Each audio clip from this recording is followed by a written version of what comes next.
for this? Are you down for this? If you're in the mood, we can take it to the moon. Just like a movie scene, table for two. No need to be. Assalamualaikum warahmatullahi wabarakatuh. Perkenalkan, nama saya Hikmah Devi dengan NIM 2302-2014 dari Departemen Pendidikan Guru Pendidikan Anak Usia Dini Fakultas Ilmu Pendidikan. Baiklah, saya akan menjelaskan materi mengenai proses administrasi PTK mulai dari perencanaan, pengadaan, penempatan, dan orientasi PTK serta kesejahteraan PTK, gaji, tunjangan dan penghargaan bagi PTK, dan cuti PTK. Yang pertama yaitu proses administrasi PTK pendidik dan tenaga kependidikan. Administrasi PTK melibatkan seluruh tahapan pengelolaan tenaga pendidik dan tenaga kependidikan di suatu lembaga pendidikan, mulai dari tahap perencanaan, pengadaan, penempatan, orientasi, hingga kesejahteraan PTK. Proses ini sangat penting untuk menciptakan sistem pendidikan yang efektif dan efisien, serta memastikan bahwa PTK yang ada dapat menjalankan tugasnya dengan optimal. Tahap proses administrasi PTK yang pertama yaitu perencanaan PTK. Perencanaan PTK adalah langkah pertama dan sangat penting dalam proses administrasi pendidikan. Perencanaan yang baik akan menentukan seberapa efektif pengelolaan PTK yang dilakukan. Tahapan ini melibatkan analisis terhadap kebutuhan tenaga pendidik dan tenaga kependidikan yang diperlukan dalam suatu lembaga pendidikan. Proses perencanaan mencakup hal-hal yang pertama, identifikasi kebutuhan PTK. Pada tahap awal perencanaan, lembaga pendidikan harus mengidentifikasi jenis PTK yang dibutuhkan, baik itu guru, tenaga administrasi, laboran, pustakawan, atau petugas pendukung lainnya. Proses ini dilakukan dengan mempertimbangkan beberapa faktor seperti jumlah siswa. Semakin banyak jumlah siswa, semakin banyak pula jumlah PTK yang dibutuhkan. Yang kedua, jenis proses pendidikan. Program pendidikan tertentu menentukan jenis PTK yang spesifik seperti guru bahasa asing, guru olahraga, atau guru agama. Yang ketiga, kurikulum kebijakan dan kebijakan pendidikan. Kebijakan pendidikan nasional atau daerah yang mengatur tentang pembelajaran juga mempengaruhi jenis PTK yang diperlukan.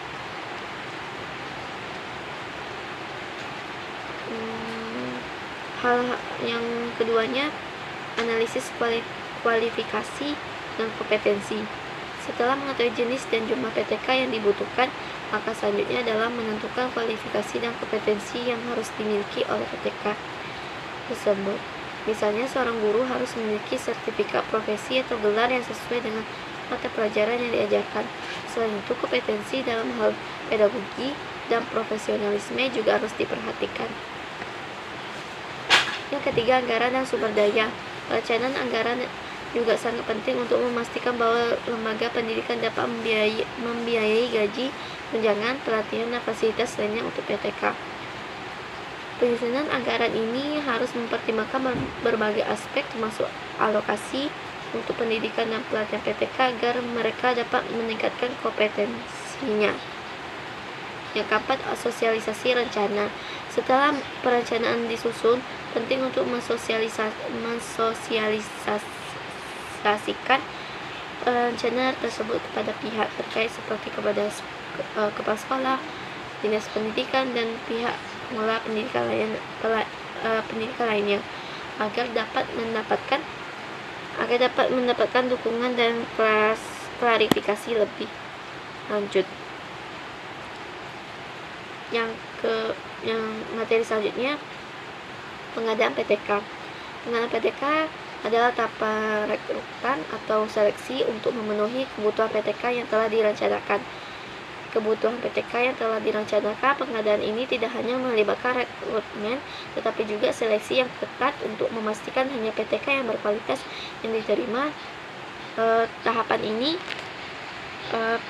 Tahapan pengadaan PTK mencakup yang pertama penyusunan lowongan dan pengumuman. Setelah kebutuhan PTK ditentukan, lembaga pendidikan akan menyusun pengumuman atau iklan lowongan kerja yang jelas dan lengkap.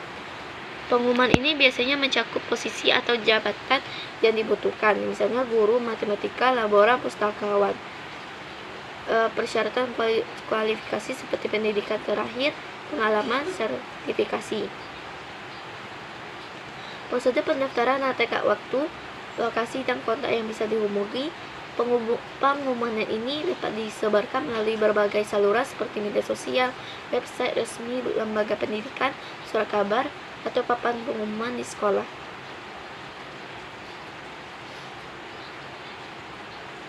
Tahapan yang kedua, proses seleksi. Seleksi PTK terdiri dari beberapa tahapan yang dirancang untuk memilih kandidat yang paling sesuai dengan kebutuhan dan kualifikasi yang ditentukan dalam perencanaan. Tahapan seleksi meliputi administrasi, yaitu verifikasi berkas pendaftaran seperti ijazah, sertifikat, pengalaman kerja, dan dokumen lainnya. Yang kedua, tes kompetensi, yaitu biasanya mencakup ujian tertulis atau ujian praktik untuk mengukur pengetahuan dan keterampilan calon PTK. Tes ini bisa berupa ujian pedagogik, ujian materi pelajaran, atau tes keterampilan profesional. Yang ketiga, wawancara. Proses wawancara bertujuan untuk menggali lebih dalam mengenai motivasi, pengalaman, dan kemampuan calon PTK dalam berinteraksi dengan siswa atau rekan kerja. Yang keempat, tes psikologi.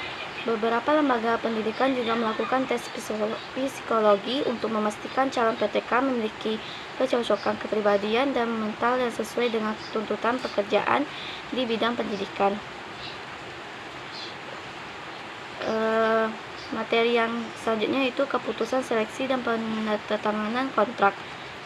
Setelah proses seleksi selesai, keputusan diambil berdasarkan hasil ujian, wawancara, dan penilaian lainnya. Calon PTK yang diterima akan diminta untuk menandatangani kontrak kerja yang mencakup hak dan kewajiban mereka serta rincian mengenai masa kerja, gaji, tunjangan, dan sebagainya. Yang keempat, pelatihan prajabatan. Pelatihan ini bertujuan untuk mempersiapkan calon PTK dalam menjalankan tugas mereka di sekolah atau lembaga pendidikan. Pelatihan ini bertujuan untuk mempersiapkan calon PTK dalam menjalankan tugas mereka di sekolah atau lembaga pendidikan. Pelatihan bisa meliputi orientasi terhadap visi, misi, dan budaya sekolah, pelatihan metodologi, pengajaran, serta penggunaan alat dan teknologi pembelajaran. Materi ketiga yaitu penempatan dan orientasi PTK. Penempatan PTK adalah proses penugasan PTK yang sudah terpilih ke lokasi kerja yang sesuai dengan kebutuhan lembaga pendidikan. Penempatan ini didasarkan pada analisis, perencanaan, dan hasil seleksi. Yang pertama, penugasan ke sekolah atau lembaga pendidikan, yaitu penempatan biasanya disesuaikan dengan kebutuhan sekolah dan kemampuan PTK yang bersangkutan. Dalam kasus ke sekolah dengan banyak cabang atau unit PTK dapat ditempatkan di unit yang membutuhkan tenaga pendidik atau tenaga kependidikan sesuai dengan latar belakang pendidikan dan keahlian mereka. Yang kedua, orientasi dan pembekalan. Orientasi PTK bertujuan untuk mengenalkan mereka dengan lingkungan kerja yang baru.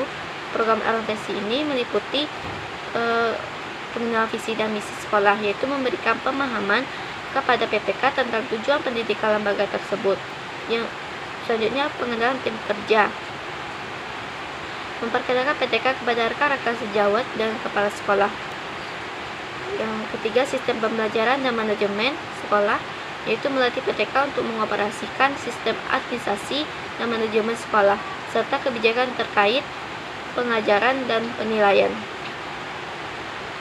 Yang keempat, pengembangan profesional, yaitu program orientasi juga bisa mencakup pelatihan dalam hal penggunaan teknologi pendidikan, teknik evaluasi belajar, dan pengolahan kelas.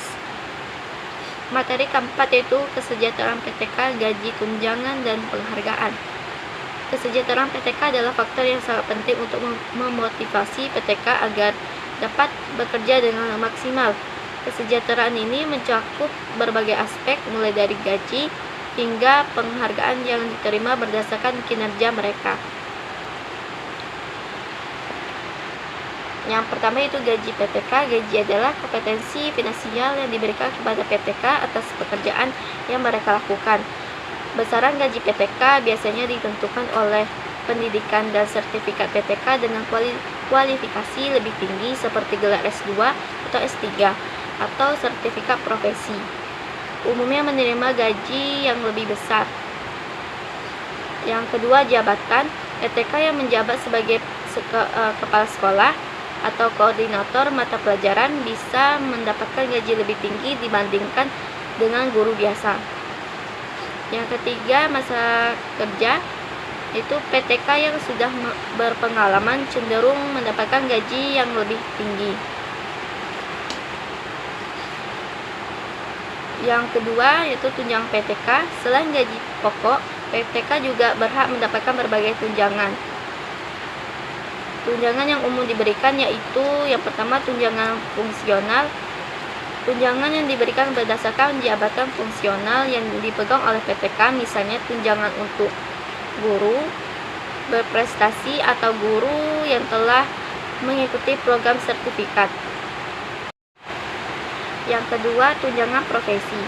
Tunjangan ini diberikan kepada PTK yang telah memenuhi standar kompetensi tertentu, seperti guru yang sudah memiliki sertifikasi profesi. Yang ketiga, tunjangan kesehatan dan transportasi. Beberapa sekolah atau lembaga pendidikan juga memberikan tunjangan untuk kesehatan dan biaya transportasi. Materi yang ketiga yaitu penghargaan PTK. Penghargaan diberikan untuk mengapresiasi kinerja PTK yang berprestasi. Penghargaan ini bisa berbentuk yang pertama penghargaan kinerja, yaitu penghargaan diberikan kepada PTK yang menunjukkan kinerja luar biasa dalam pengajaran, manajemen kelas, atau kegiatan ekstrakurikuler. Yang kedua, penghargaan inovasi untuk PTK yang menciptakan metode atau alat pembelajaran inovatif. Yang ketiga, penghargaan nasional atau lokal. Penghargaan ini bisa berupa penghargaan dari pemerintah atau lembaga pendidikan yang mengakui kontribusi PTK dalam dunia pendidikan. Materi selanjutnya itu cuti PTK. Cuti adalah hak PTK untuk mengambil waktu libur sesuai dengan kebutuhan pribadi atau kesehatan mereka. Tipe cuti yang diberikan yaitu yang pertama cuti tahunan. Cuti ini biasanya diberikan setelah PTK bekerja selama 1 tahun penuh dan biasanya sekitar 12-14 hari kerja dalam setahun. Yang kedua, cuti sakit. Jika PTK sakit, mereka berhak untuk mengambil cuti sakit sesuai dengan surat keterangan dokter. Yang kedua, cuti bersalin. Bagi PTK wanita yang melahirkan, mereka berhak mendapatkan cuti bersalin yang durasinya diatur oleh peraturan pemerintah. Yang keempat, cuti besar atau cuti di luar. Cuti besar atau cuti di luar tanggungan negara PTK dapat mengajukan cuti dalam kondisi tertentu, misalnya untuk kepentingan pribadi atau pendidikan lebih lanjut. Dengan persetujuan dari atasan, dari materi yang telah saya sampaikan dapat disimpulkan bahwa proses administrasi PTK merupakan suatu rangkaian kegiatan yang sangat penting dalam dunia pendidikan, dimulai dari perencanaan, pengadaan, penempatan, hingga kesejahteraan PTK. Semua tahapan ini saling berkaitan untuk memastikan bahwa PTK yang bekerja di lembaga pendidikan memiliki kualitas yang baik dan dapat memberikan pelayanan terbaik kepada siswa. Kesejahteraan PTK yang meliputi gaji, tunjangan, penghargaan, dan hak cuti menjadi faktor motivasi yang sangat penting agar mereka dapat bekerja dengan profesional dan berdedikasi tinggi. Proses ini, jika dilakukan dengan baik, akan menciptakan lingkungan pendidikan yang lebih baik dan mendukung perkembangan kualitas pendidikan secara keseluruhan. Baiklah, mungkin hanya itu yang dapat saya sampaikan. Kurang lebih saya mohon maaf. Saya akhiri. Wassalamualaikum warahmatullahi wabarakatuh. for this.